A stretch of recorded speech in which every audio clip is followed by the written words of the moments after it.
ವ್ಲಾಗ್ಗೆ ಸ್ವಾಗತ. ಈ ದಿನ ನಾವು ಹಲಸಿನ ಹಣ್ಣಿನಿಂದ ರುಚಿಕರವಾದಂಥ ಪಾಯಸವನ್ನು ಮಾಡೋಣ. ಅದಕ್ಕೆ ಬೇಕಾಗಿರ್ತಕ್ಕಂಥದ್ದು ಹಲಸಿನ ಹಣ್ಣು, ರುಚಿಗೆ ತಕ್ಕಷ್ಟು ಬೆಲ್ಲ, ಗೋಡಂಬಿ, ದ್ರಾಕ್ಷಿ, ಗಸಗಸೆ, ಶುಂಠಿ, ಕಾಯಿ ತುರಿ, ಕಡಲೆ ಹಾಗೂ ಏಲಕ್ಕಿ. ಇಷ್ಟು ಐಟಮ್ಸ್ ಬೇಕಾಗುತ್ತೆ. ಮಾಡ್ತಕ್ಕಂಥ ವಿಧಾನವನ್ನು ಸ್ಟೆಪ್ ಬೈ ಸ್ಟೆಪ್ ತೋರಿಸ್ತಾ ಬರ್ತೀನಿ. ಹಲಸಿನ ಹಣ್ಣನ್ನ ಜಾರ್ಗೆ ಹಾಕ್ಕೊಂತ ಇದ್ದೀನಿ. ಇದನ್ನು ನೈಸಾಗಿ ರುಬ್ಕೋಬೇಕಾಗುತ್ತೆ. ಇವಾಗ ಹಾಕದಂಗೆ ನೈಸಾಗಿ ಹಲಸಿನ ಹಣ್ಣನ್ನ ರುಬ್ಕೋಬೇಕು. ಈ ರೀತಿ ನೈಸಾಗಿ ರುಬ್ಕೋಬೇಕಾಗುತ್ತೆ. ಇದಕ್ಕೆ ಒಂದು ಡ್ರಾಪು ನೀರು ಹಾಕಿಲ್ಲ, ಈ ಥರ ನೈಸಾಗಿ ರುಬ್ಕೋಬೇಕಾಗುತ್ತೆ.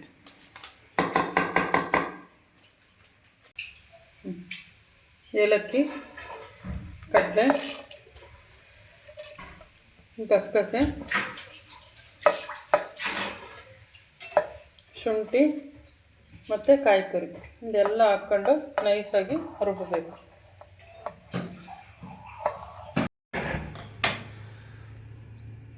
ಈಗ ಪಾತ್ರೆಗೆ ತುಪ್ಪ ಹಾಕಿದ್ದೀನಿ. ತುಪ್ಪದಲ್ಲಿ ಗೋಡಂಬಿ ದ್ರಾಕ್ಷಿನ ಫ್ರೈ ಮಾಡ್ಕೊಂಡು ಮಾಡ್ಕೊಂಡ್ಮೇಲೆ ಅದೇ ಪಾತ್ರೆಗೆ ಬೆಲ್ಲ ಹಾಕ್ತಾ ಇದ್ದೀನಿ. ಬೆಲ್ಲ ಕರಗಿದ ಮೇಲೆ ರುಬ್ಬಿರ್ತಕ್ಕಂಥ ಹಲಸಿನ ಹಣ್ಣು ಎಲ್ಲ ಹಾಕಬೇಕು.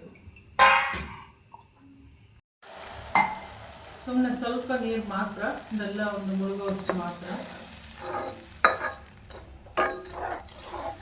ಈ ಕಡೆ ದಡದಲ್ಲೊಂದು ಗೋಡಂಬಿ ಇದೆ.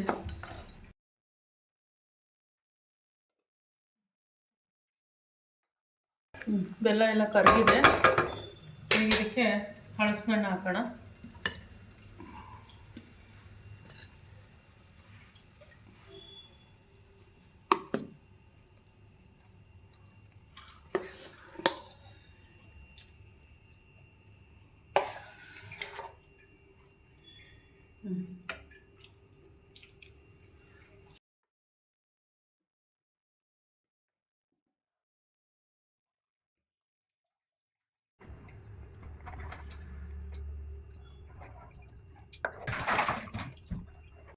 ಈ ಥರ ಸ್ವಲ್ಪ ರುಬ್ಬಿರ್ತಕ್ಕಂಥ ಹಲಸಿನ ಹಣ್ಣು ಮತ್ತು ಬೆಲ್ಲ ಮಿಕ್ಸ್ ಆದ ನಂತರ ರುಬ್ಬಿರ್ತಕ್ಕಂಥ ಈ ಕಾಯಿ ತುರಿ, ಗಸಗಸೆ ಈ ಮಿಶ್ರಣವನ್ನು ಹಾಕೋಣ.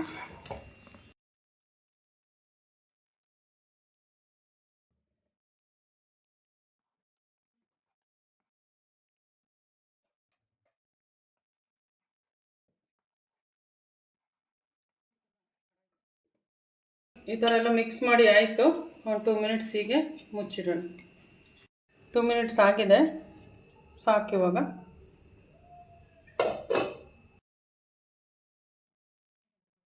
ಅಂತ ಗೋಡಂಬಿ ದ್ರಾಕ್ಷಿನ ಹಾಕೋಣ.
ಈ ಹಂತಕ್ಕೆ ಬಂದಮೇಲೆ ಪಾಯಸ ರೆಡಿಯಾಗಿದೆ. ಚೆನ್ನಾಗಿ ಕುದ್ರೆ ಸಾಕು.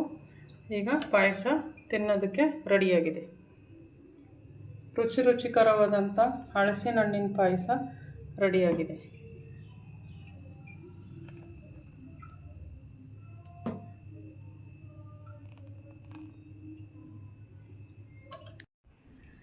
ಹಲಸಿನ ಹಣ್ಣಿಂದ ಮಾಡಿರ್ತಕ್ಕಂಥ ಈ ಒಂದು ಪಾಯಸದ ವಿಡಿಯೋ ನಿಮಗೆ ಇಷ್ಟವಾಗಿದ್ದರೆ ಲೈಕ್ ಮಾಡಿ, ಶೇರ್ ಮಾಡಿ, ಹಾಗೆ ಕಮೆಂಟ್ ಮಾಡಿ, ಹಾಗೆ ಸಬ್ಸ್ಕ್ರೈಬ್ ಆಗಿ. Thank you. ನೆಕ್ಸ್ಟ್ ವಿಡಿಯೋದಲ್ಲಿ ಮತ್ತೆ ಸಿಗೋಣ. ಧನ್ಯವಾದಗಳು.